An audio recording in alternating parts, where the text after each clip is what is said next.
Mango Festival, the juiciest festival in Miami. Give it up for the Mango Festival!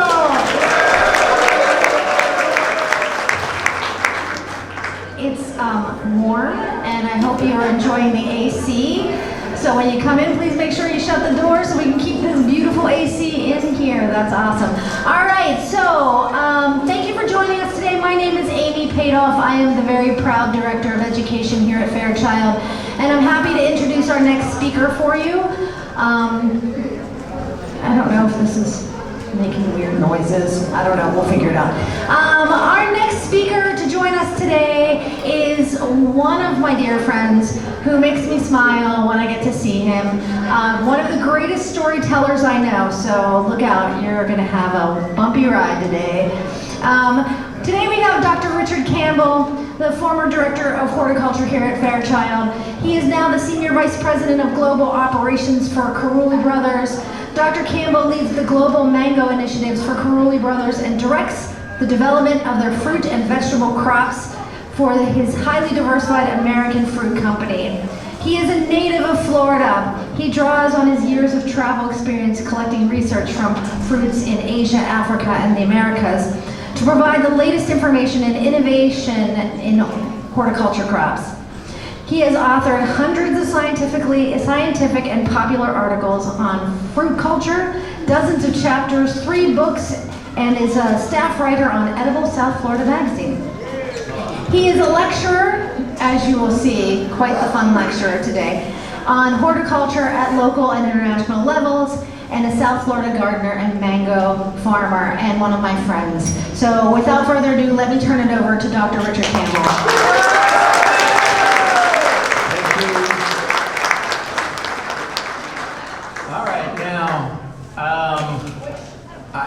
I've given a number of lectures in this room, so this is going to be a little bit different than some of my others, because I'm going to tell you a little story. So first, I always tell stories, but I go to great lengths to get my stories. So this story literally nearly killed me. Okay, so what I'm gonna tell you is a story of rebirth, right? So when you have a story of rebirth of the mango, you also have to have a story of death, or a story of collapse, right? So 6 months ago,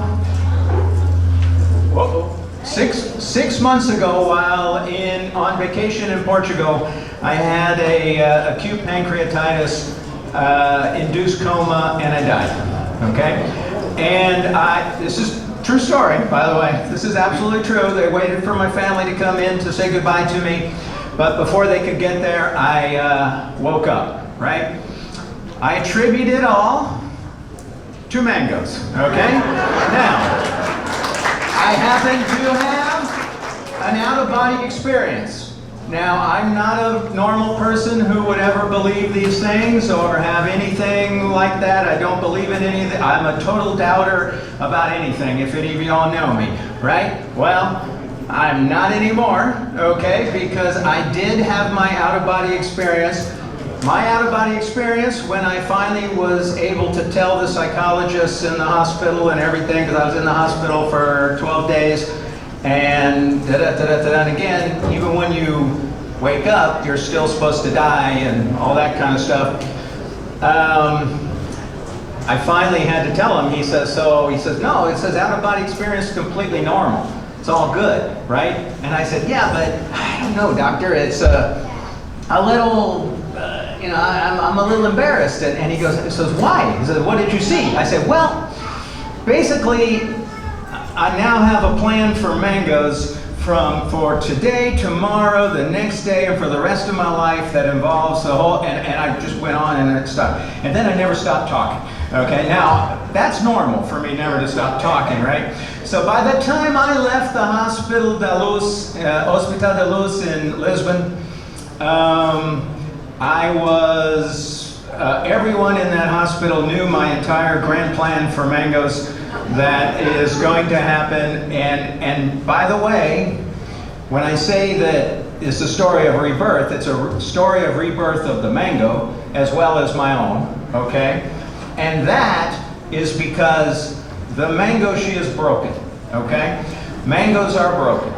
And I mean mangoes are broken because we have hit a genetic wall with mangoes. So one of the things that we need to, there's another thing that happens when you die like this, is you start to have you have very little, and you have no tolerance for bullshit, basically, okay? Let's put it this way. So, the bottom line is we all need to quit thinking about whether or not there's climates are changing or what I mean. They are, okay? They always have been, but they're changing at a faster rate. Mangoes are being affected very, very much in this whole change, very adversely. Anyone who grew up here in South Florida knows our summers are not like they used to be, okay? We do not have summer rains anymore. You have 20 inches of rain and then you have nothing for 3 to 4 weeks, things like this. Your winters are not the same, everything's not the same. And all the mangoes of my grandparents, the mangoes of my father, the mangoes of my early career don't work in this scenario, okay? By the way, what I'm telling you today, the commercial world, so as Amy read you, and by the way, thank you, Amy, for the introduction, and thank you, Fairchild Garden, for inviting me. I did start, I think I gave a talk here in this room on June 3rd, 1991, which was my third day at work here at Fairchild Garden, when I gave a talk here, which was the first job I ever had. So, anyway, when you start with, now I lost my train of thought. What was I saying? Oh, yeah. So, I work for a very large commercial company that does mangoes all over the world. We are the biggest mango importer from Mexico. It's Cerulli Brothers. And I work with growers all over the world, and I work in Mexico, I work in Peru, Ecuador, Guatemala, you name it, I'm there. I have pseudonyms to be in many of the dangerous places, so I'm giving you the thing. My pseudonym in Michoacan, Mexico is Ricky Lozano. It sounds like I have a boy band in Miami, right? That's the way. That's what you gotta do, is you gotta have a good pseudonym. So anyway, the problem is the commercial world does not know what I'm about to tell you guys, okay? They don't know what's happening with the world, right? Because right now, everywhere in the world, we cannot supply enough mangoes to the United States. The United States everyone is eating more mangoes, all right? Mangoes are trendy, mangoes will be the next avocado, and what that means at a commercial scale is, we can't keep up, and we're not gonna be able to keep up. I'm gonna be dead and we're still gonna be short on mangoes for the United States, okay? Because it's just inevitable. And so all of these problems are occurring, and what I'm going to talk to you, if I get my clicker here, is basically about what we're going to do about all that, all right? Let's see if I can figure out. Oh, hold on. Hold on. Am I not doing it right? Which one did you put? Oh, okay. Maybe I have to be closer. Okay, so let's give a little perspective first. Mangoes started here in Florida in the 1830s to the 1880s, basically. They got introduced very close to this location down in Snapper Creek Hammock. Mangoes came originally into Florida out of Cuba. They were the little turpentine mangoes. Oh, let me get my props. I forgot my props. Hold on. All right, there we go.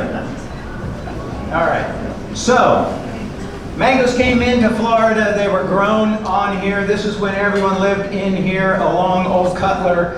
This was the epicenter of life in South Florida.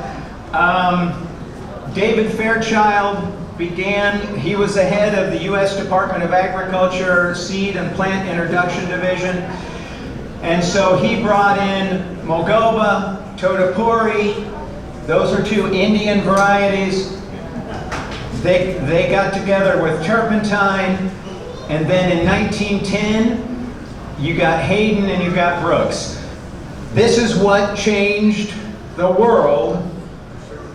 This was the aha moment back in 1910. So about a century ago, boom, we ended up going from a turpentine mango, a little tiny mango like this, to a Hayden, all right?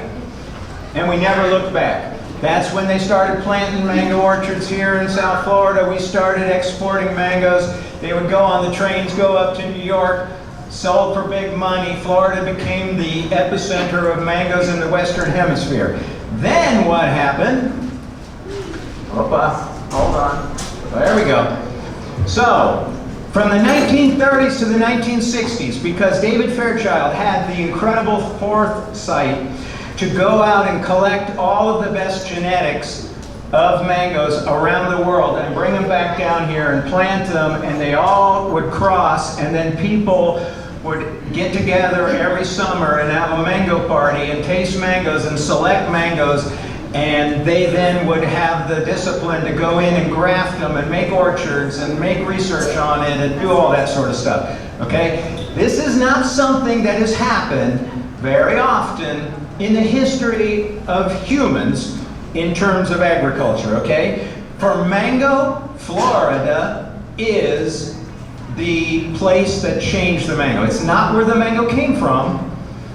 And no offense to my friends from India, because you guys know more about mangoes than we ever have. You've forgotten more about mangoes than we'll ever know. But we changed the game.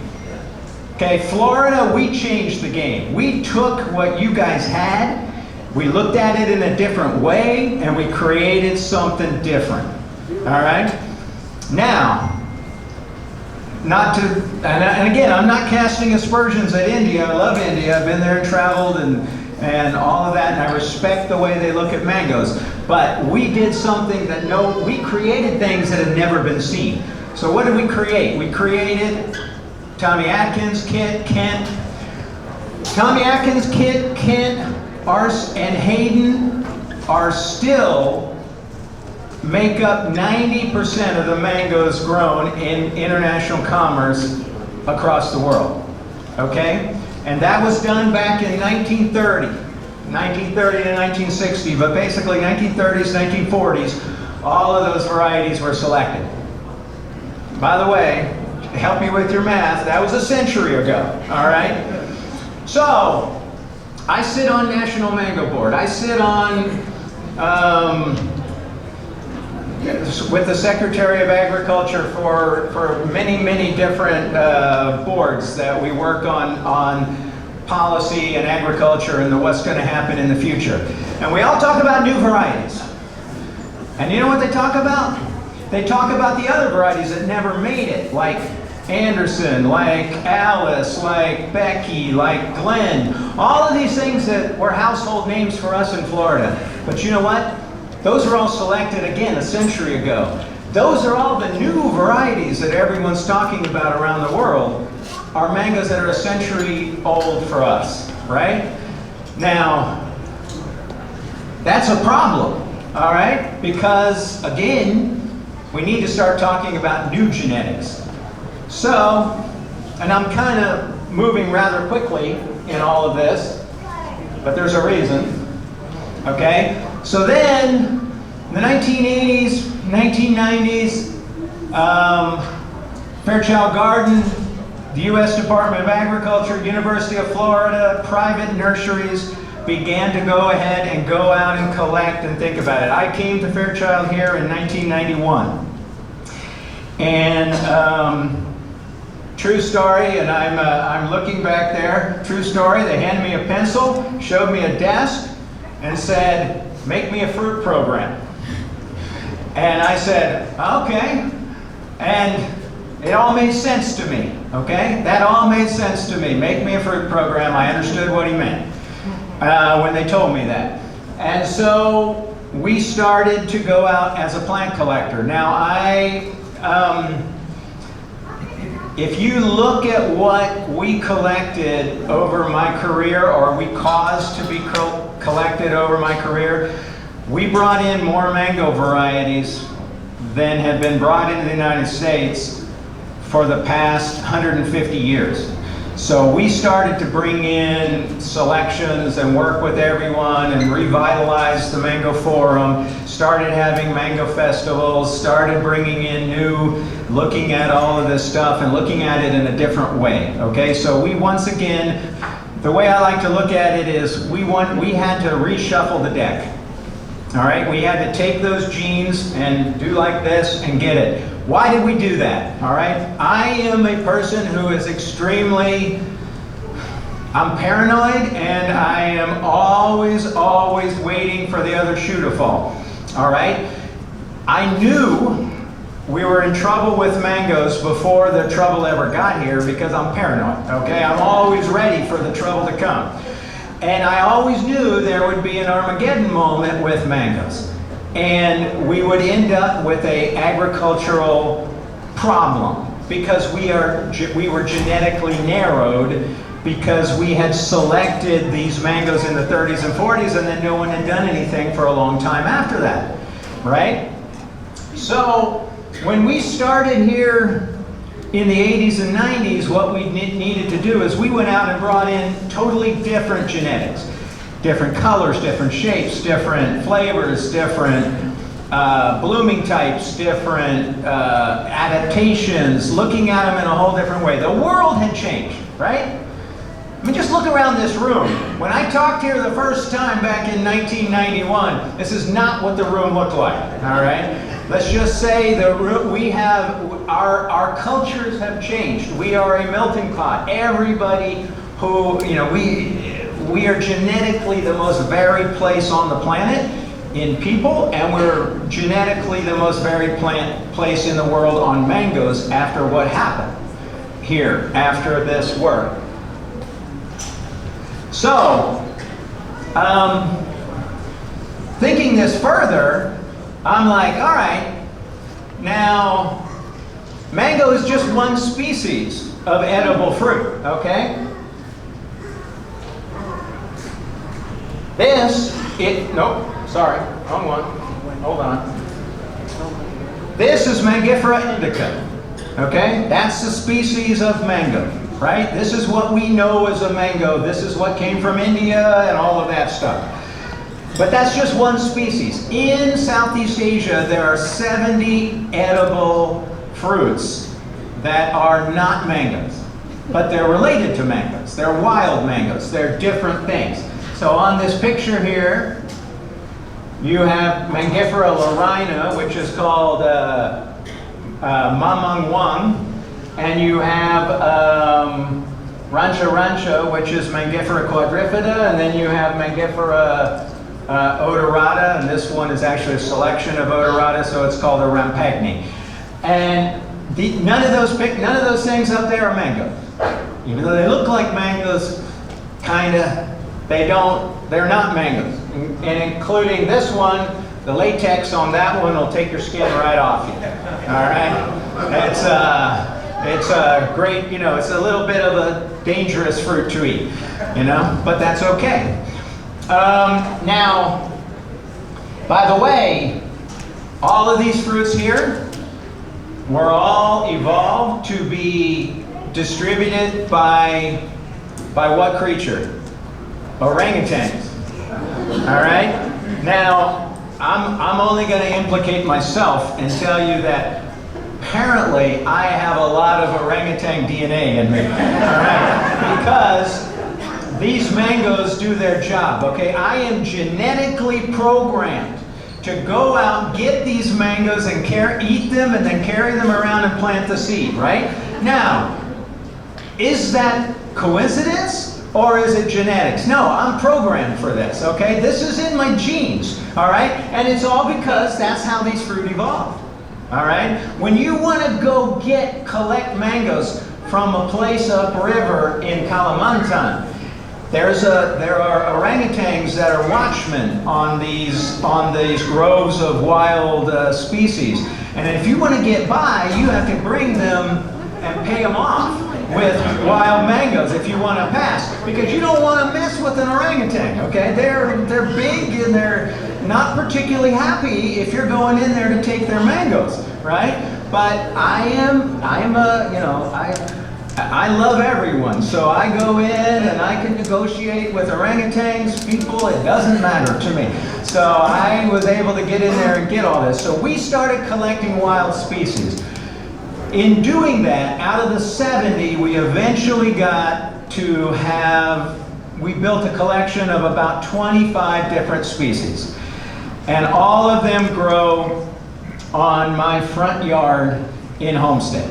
All right, so there is more genetic diversity of mangoes and mango species in my front yard than anywhere else in the world, in one place, right?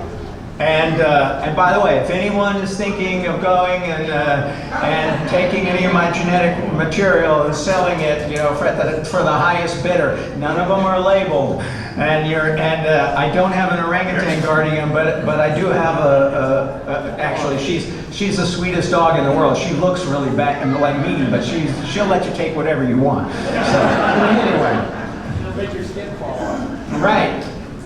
So we ended up and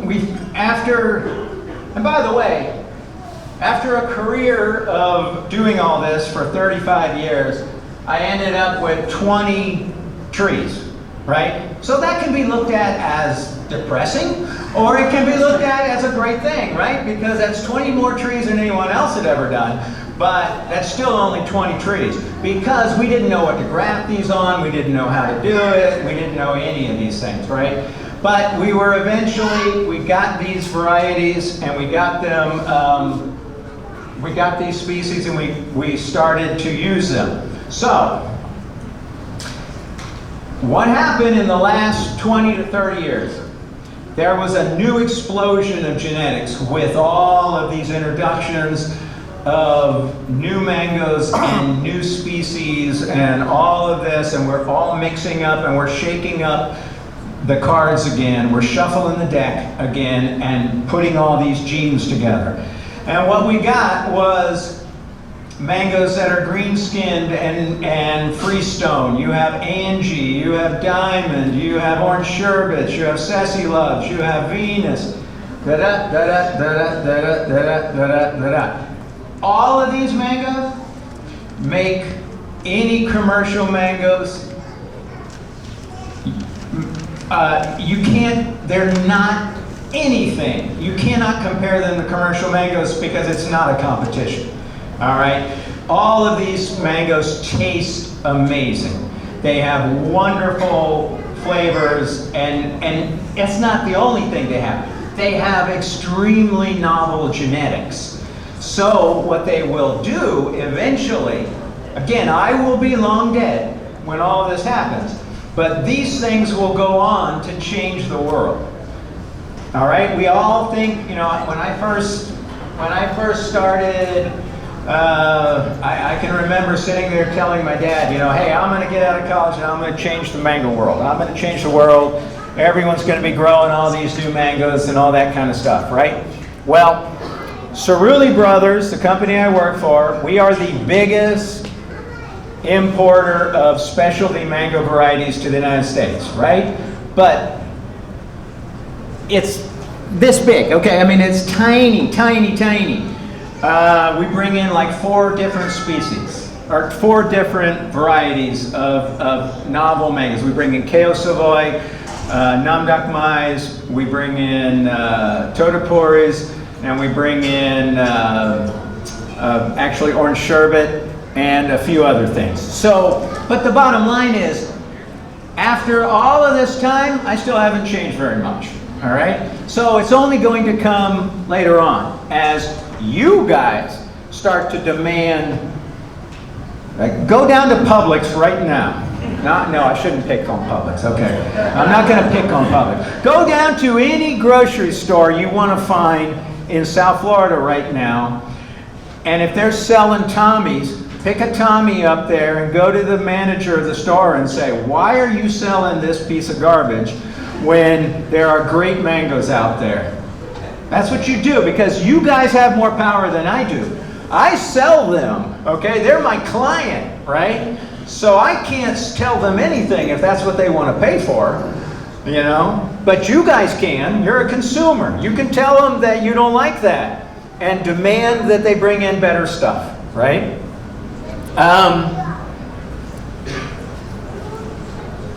So Mango Men Homestead is our little LLC in Homestead, Florida, and it's a very big orchard, It's 3/4 of an acre, and it has 350 trees, 75 cultivars, 18 species, and 45 interspecific hybrids. Okay? I'll get to the interspecific hybrids in a minute. But the point is, on 3/4 of an acre, if you have 350 trees, that means my trees are 1, 2, 3, 9 feet apart in the row, and 12 feet between the rows. Okay? Very, very, very tight. So what does that mean? That means everything has to change. When you grow mangoes like that, like we do, in our orchard like this, you have to know how to prune. You have to know how to graft. You have to know how to get the right genetics. You have to know how to pick what you want. You have to know, and again, remember what I said, after almost dying, having my out-of-body experience and the whole thing that I've gone through, it's not a valid question. Do not come and ask me what you should grow in your yard. I don't know what you should grow in your yard. Only you know that, okay? Because I figured out, when you die, by the way, you figure out and come back, you figure out one thing. All you got to do in this world is live and die. That's the only two things you have to do, is live and die. What you do in between, just do it right, okay? Now, the point being that you guys know what you want. You guys know what you want. If you want a big tree, then get a big variety. If you want a small tree, get a small variety. If you're older and you can't prune anymore, you're going to have to rethink what you're doing, right? My world's getting smaller as I get older. I am not nearly as nimble as I used to be. So, there are things that have to change, okay? So, but this was a labor of love we did. The other thing about Mango Men Homestead, I never used any power tools. Everything was done with hand saws, clippers, wrecking bar, digging holes in the rock, picks, all that stuff, okay? So I don't plant trees. I go back to old school, right? Old school is the best school. I'm an old guy, and old school is the best school, right? And we planted this, we maintained this. Of those 75 cultivars we have in our orchard, about 60 of them are proprietary, we created them. So it has been a labor of love making this, and it's my entire family. We do this all together, and I know because a lot of you guys come to my porch all the time. This is a look from the orchard. That's just basically what it looks like. And by the way, this is the house I was born in. It's my father's old property behind my property. So,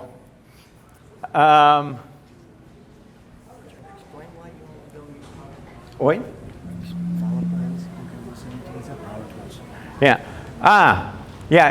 Kayvon reminds me of why I don't use power tools. I don't use power tools because, first of all, I like to challenge myself. Secondly, this goes back to this is old Florida Bahamian agriculture, tree growing.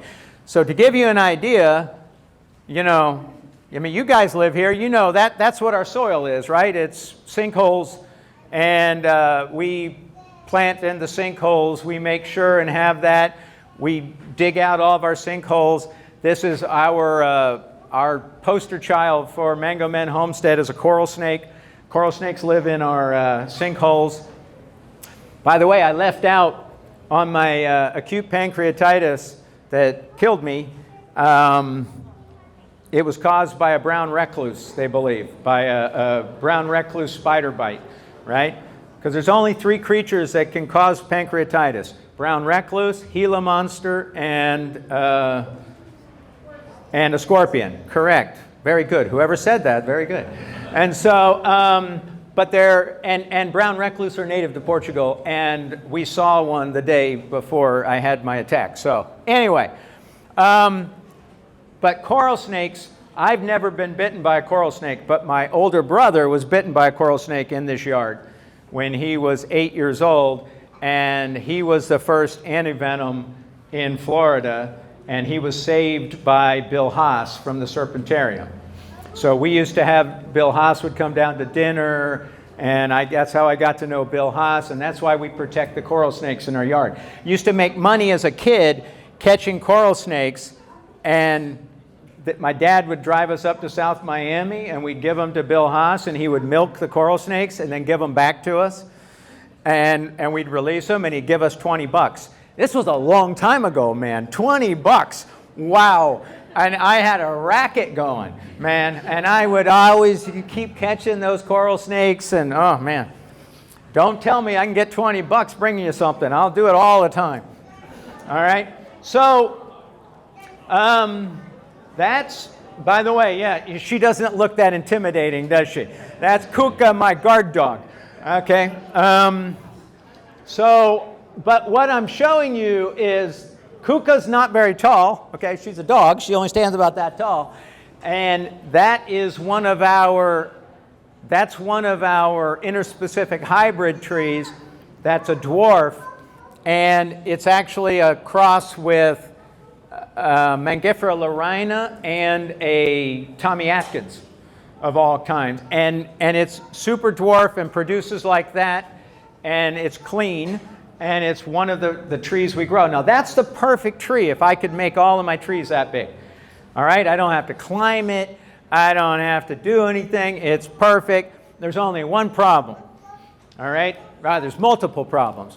Raccoons, okay? Because raccoons can stand on their hind legs and go get pick those mangoes. And now the big pest of all of our mangoes in Homestead are coyotes. And coyotes love mangoes, by the way. And so, yeah, so we have now big problem with coyotes. But who knew we would get coyote problems? So when we sell our mangoes on the porch, we do many varieties every weekend. We also ship and we do other things. But the whole point about it is diversity. If I try to sell a Kent off of my porch, they'll come after me with a pitchfork. All right, people will tar and feather me. Okay, it is not something we can do. I can't even sell Namdak Mai anymore because it's not exotic enough for our customers. Right, our customers want our interspecific hybrids, which are called wangos, by the way. So we are, and so we do. Okay, the biggest thing if you want to talk about mangoes is you really have to taste all these new varieties to believe them. And we do tastings, and we make sure everyone knows what these things taste like. So that's just a box with different varieties. And come on, there we go. Now, I said it's not a valid question to ask me what I should grow, okay? Because you guys have to know what you want to grow. But a lot of times you don't know because these things are brand new. How do you know what there is to eat? So this is what some of the things that after 25 years of doing this, I know that I can grow that will produce for me every year, that will give me fruit, that will give me everything I need. So you have Angie, Bolt, Carioca, Sassy Love, Diamond, Equinox, King Lion, Little Gem, Malika, Orange Sherbet, Nebula, Ruby, Sunny, Sweet Tart, and Venus. Okay? Now, that's not the end-all, say-all. You'll also notice that doesn't include many of the mangoes that people from Palm Beach are always talking about, like pineapple pleasure, coconut cream, all sorts of that kind of stuff, right? There's a reason for this, okay? It's not that I hate Palm Beach, okay, or I have any issue with Gary Zill. Gary Zill's a dear friend of mine, or anybody else who grows these things. It's just like they don't work for me. So why can't I grow a coconut cream? Because the tree is too big. It has too much growth potential and I can't control its size and keep it fruity, right? There's somebody there in the back who has claimed that I tricked him years ago with the Malacca, and his Malacca grows really big when mine stay small. And I really can't explain why that mine stay small, but mine do. And I'm able to fruit it the way I want it to fruit, right? So these are, and again, just so we're clear on this thing, on here with Carioca and King Lion, okay, those are two of our newer varieties. Very big corporate entities are desperate to get their hands on this because, so like, you know, Whole Foods, Sam's Club, all these guys have super tasters who are actually pick their new varieties and work with all this sort of stuff. These guys actually do exist, by the way, they're real. And they come to my house and they've identified Carioca and King Lion as the fruit for the future that you guys want. All right? They believe they can speak for you. I don't feign to speak for the people, okay? I know what's good, but I'm not going to try to tell you what to eat. Again, it's up to you to figure out what to eat, but it's their job to try to figure it out. Now, they're desperate to get their hands on these new genetics because they see the world changing. When you go to the grocery store nowadays, what do you see in apples, right? Every day it's a new one. Envy, Sweet Tango, Honey Crisp, Cosmic Crisp, all that kind of stuff, right? You know when all that work started? That work started 60 years ago, 50, 60 years ago, when they started doing that, right? And so mangoes are not very far behind now. We have been doing this for about 30 years, and it's all going to start to happen. It's all happening right now. The genetics are getting bought up by the companies, and they're doing it. And if I forget to mention it, you got to tell me, because one of the problems is we always have to fight the power. I'm looking at you because I know you understand, okay? You always got to fight the power. Do not let corporate America tell you that they're going to tie up the genes of mangoes so that you can't do and breed mangoes or anything you want to do, all right? None of this for us to come up with this varieties was done with smoke and mirrors, or they're not GMOs. This was all done old school horticulture, but nowadays, what is the most important currency in the world? Land, water, genetics. That's how everyone, Bill Gates is the biggest agricultural landowner in the United States. All right, the Koch brothers are the most powerful family across the United States because they control all of the grain across the United States and the genetics of it. All right, so one of my big quests in my life was to work on Mango Board and get all of the original research done in the public arena so that it could not be locked up. So you can, if I bred Nebula, I can own Nebula if I choose to, but it doesn't mean that you can't use the parents of Nebula and breed your own mangoes, right? So that's what we want to do. We want to put it and keep it in the public arena. It's very important, because nobody should be kept out of the game, right? You should be able to do what you want. Man, I sound like an activist, huh? Never thought you'd hear me say anything. I'm talking about out-of-body experience, activism. I mean, Bruce Greer's like going, oh my God, this guy's changed totally. You know, I was such a conformist in the day. Okay, so just to mention a couple of these mangoes, all right, Angie. I've been eating Angie off of my trees on the April 15th till today on the same tree. All right? Well, that's incredible. All right? That's incredible because Angie just produces fruit here. They ripen. You get one, you get another one. Every homeowner's dream, right? It's like having a cow. You just go out there and you milk it. Well, you go out and you pick a couple, you let another couple, you might have to take out a few squirrels in between because they're also looking at your trees and thinking the same thing. So anyway, Angie, small tree, very productive. I love it. I eat an Angie chilled every night. I have since April 15th. And by the way, when you have a pancreatitis, you can't eat any solid food for, I don't know, it was like 8 days before I could have anything to eat. You know what my first meal was? Of course. Head nurse went out to the street, bought a Palmer mango because Lisbon, Portugal imports lots of mangoes from Brazil. So there was a Palmer mango, and they cut it up and they brought it in for me to eat, right?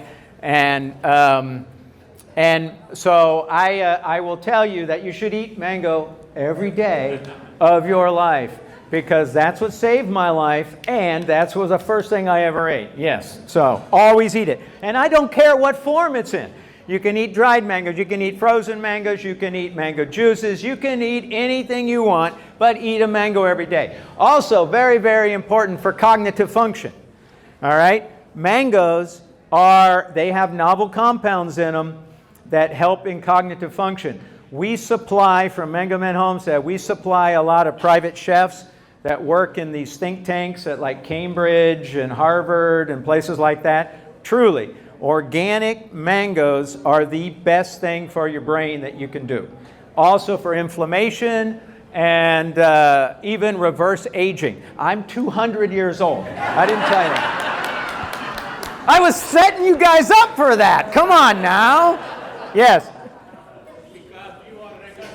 I do not make tea from the leaves only because I get a lot of dermatitis from mangoes, and I don't really want to take in a lot of the latex because I'm constant. I mean, I exfoliate constantly during mango season because I get so much latex on me. But yeah, I know you can make stuff with the leaves. Omar says he's 300. What's that? Omar says he's 300. Yeah, there you go. There you go. Okay, now, bolt. All right? I don't care what color the skin is. I do not care what shape it is. I do not care what size it is. Now I sound like Dr. Seuss. All right. I can grow it on a rock. I can grow it by the dock. I don't know. Anyway, bolt is one, that is actually an interspecific hybrid also. So that is not a pure mango. And that thing is 30% bricks. 30% sugar. When you buy a mango at the grocery store, it's going to be about 16 to 18%. That one's 30. And don't ever let anyone tell you that a mango is too sweet. That's ridiculous. All right? That's a ridiculous statement. Okay? Why do we eat mangoes? Because they're sweet. Okay? Don't tell me that. I mean, really? All right. Yeah, it's too sweet. Okay. Carioca. This is a carioca in the flesh, okay? That hasn't quite ripened yet. Carioca is the best way to explain what this mango tastes like is it's like a day at the beach. Like a day at Copacabana Beach, okay? And everything that happens in Copacabana Beach happens when you eat a carioca. All right? All right? My wife's a carioca, by the way. Carioca means a Brazilian from Rio. All right? That's what a carioca is. And, yeah, there you go. There we go. So anyway, carioca, this mango is phenomenal. And it's a seedling, actually, of Pyrie, or Pahiri, or Bombay, and Duncan. And it is small, productive, great to eat, wonderful. All right, another mango. Since we're talking about my wife, this is Ceci Love. So the name for my wife's name is Cecilia, so it's Ceci Love, right?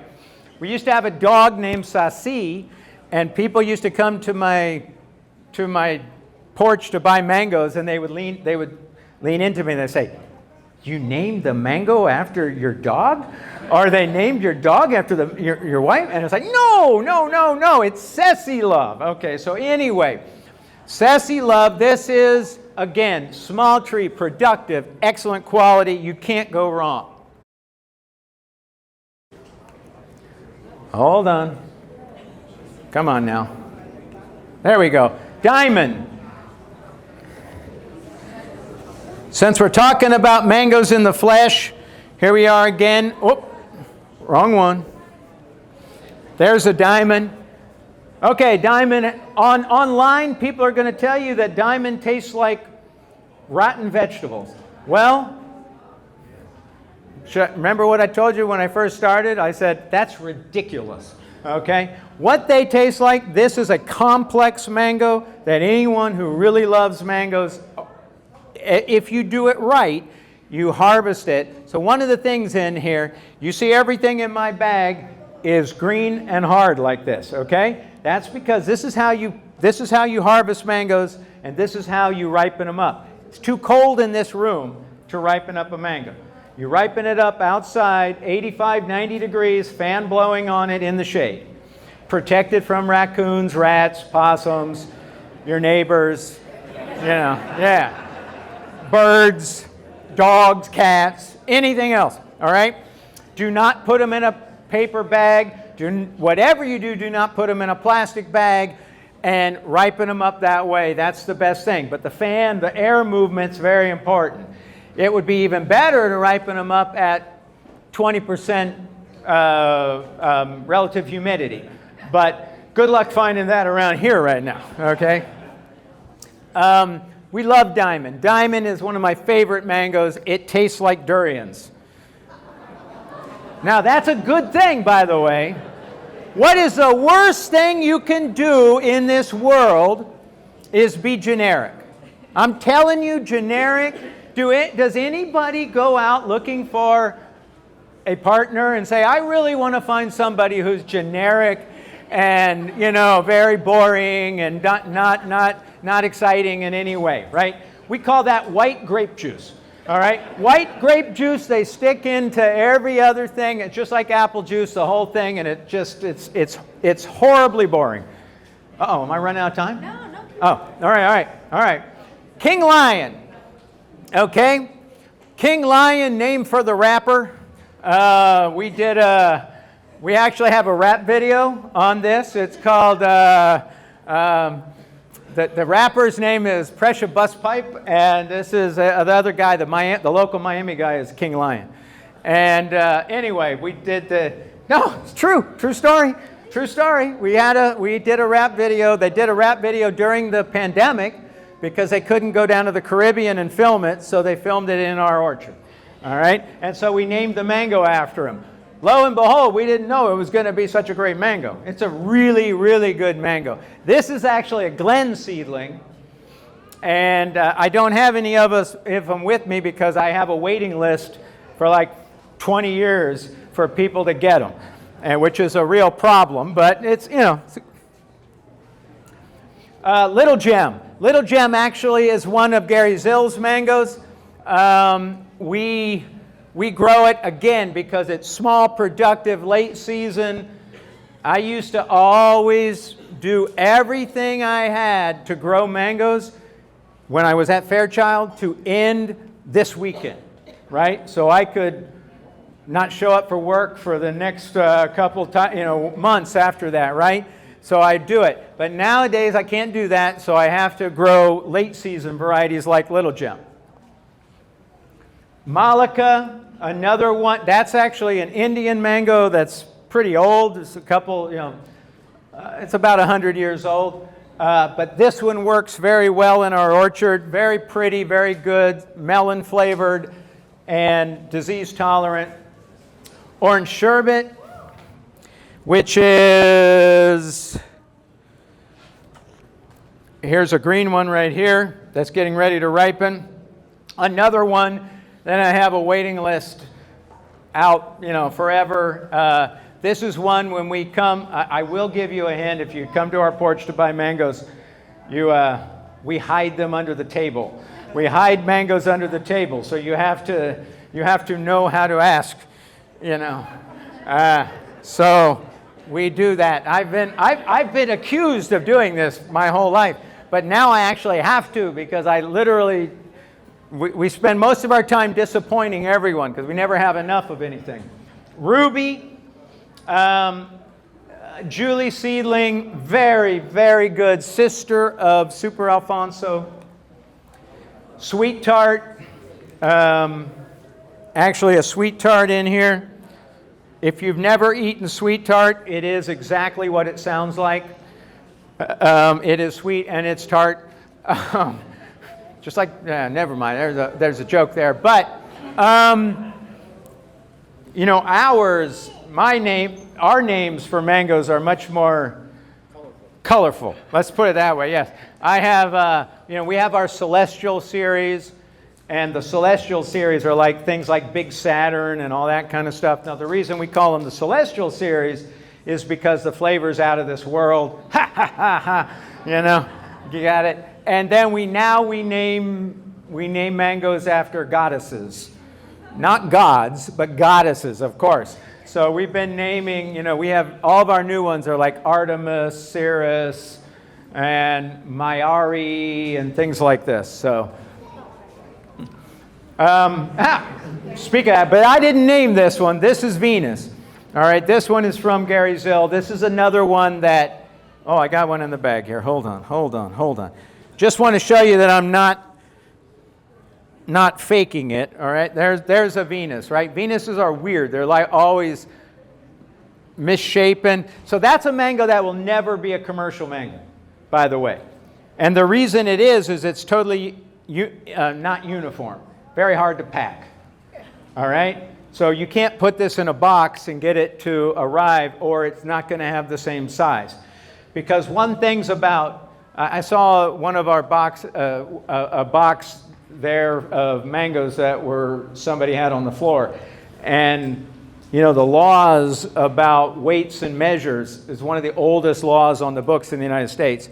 And so when you go and you buy something and you go to, so that's why when they put on the sign what the per pound price is for things when you go to Sam's Club and things like that, because otherwise they get sued. Because when you have the chance, if you buy it and you take it home and you weigh it and it's not right, you can cause lots of trouble. And it goes all the way back to people like us. All right? So, I'm not tall enough to do that. Whoa. Hold on. All right. So, now, I did mention interspecific hybrids, okay? Wangos. The Wangos are our interspecific hybrids. What these were done, we caged trees. We put a mango tree and a mangiferous species in those cages. I'm a beekeeper, so we put bees in there, and then we collected the seed, planted them, waited many years, and then we start to harvest them. Here's our table last year with some of our Wangos on it, okay? So if you haven't noticed around the community, this has been the worst mango year of my adult life. All right? If you want to ask me why, because, it's like everything above. We're growing the wrong genetics. We have to change. We have to be ready for these things. We have to have things that can handle a changing climate. Wangos, like I said, all of these were done in the public. These crosses were not done in the public, but we did the basic research in the public. Right now, we're doing that so that these wangos can continue to be bred and used and improved so we can make new varieties. That table right there is the future of the mango. That's what I saw when I died. All right? That's what I saw. That's why I came back. Because I had some work to do. You know? That's what it was. It was actually, I got tempted. The light was there, and I was going because I thought, you know, I don't have to go and evaluate all those things and take pictures and weigh them and do all that stuff. I said, just how much easier would it be just to keep going this way? But something made me come back. And this is what is going to change the world. This is what is going to change the mango world. I'm telling you, for the grandchildren that are in this room, it will be their legacy, it will be their reality that this will be the genetics of mangoes that they'll be growing. Because this year for wangos, best year ever. Best year ever for wangos. Why? Because they don't need cold to bloom. They have total resistance to anthracnose. They have resistance to malformation. They have resistance to powdery mildew. They have all sorts of genetic benefits. They have fruit that are green skinned, and then when they ripen, they turn red. Now, red or yellow. Now, the point being, if you have a mango that actually turns red when it ripens, okay, mangoes don't turn red when they ripen, by the way. Mangifera indica, that's a blush color. That's from the sun. So that's why your mangoes on the inside of the tree aren't red. So what happens is the wango, actually, it's a color change, a different pathway. Let me tell you what, that is worth billions to the fruit industry. If you have a fruit that you can put in a box and it's green, and then when it gets to the market, it's red, I'm telling you. What are their names? What are their names? Yeah. We have just begun to name them. And if you come to our porch, you can name some because we're coming up with a hard point. So, we have Wild Thing, Wild One, Wildling, Just Wild, Wild Child. We're coming up with names, but they got to have wild in it. And the W is written. This is why we've kind of narrowed ourselves down. My wife can draw the W so beautifully, so it look when the wild part. So it's really, really beautiful and cute. Wild stallions. Oh, there's a good one. Yeah, so we have a lot of naming we have to do because we have about 50 of these. So this is just one of them. This is actually that's Wild One.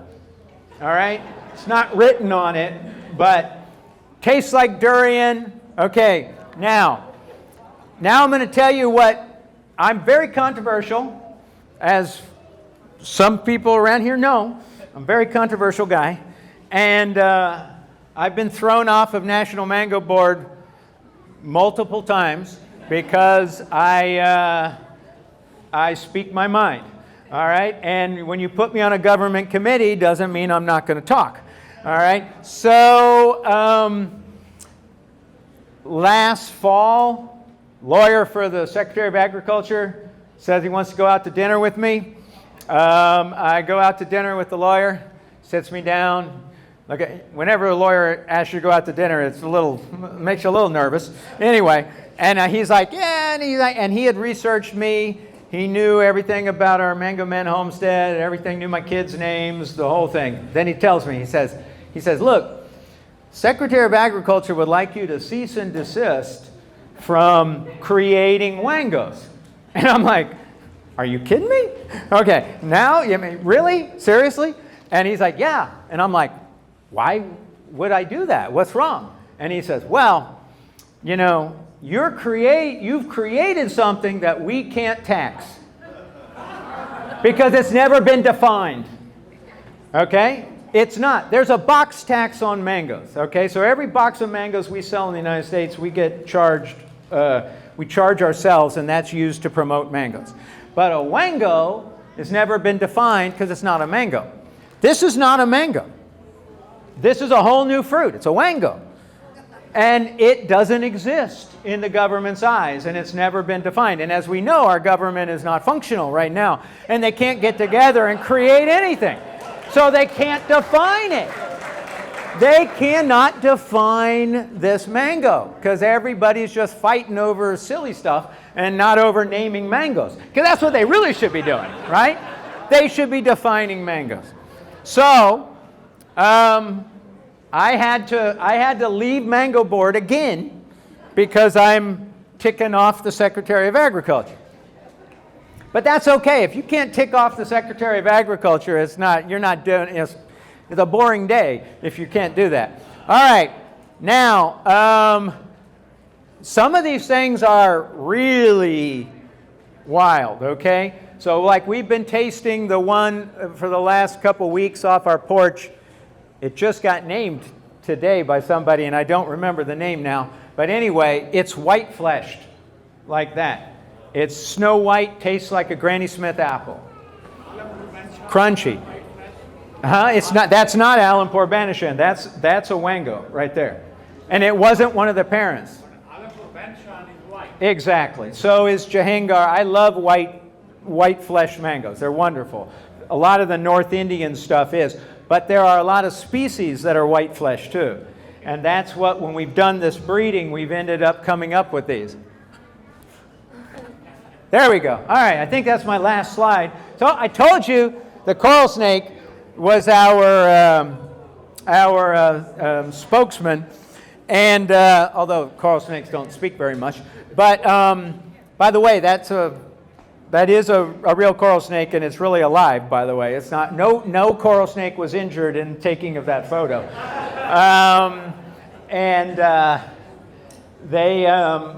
That's a monolita it's taken with, too. So that's another one that we like to grow.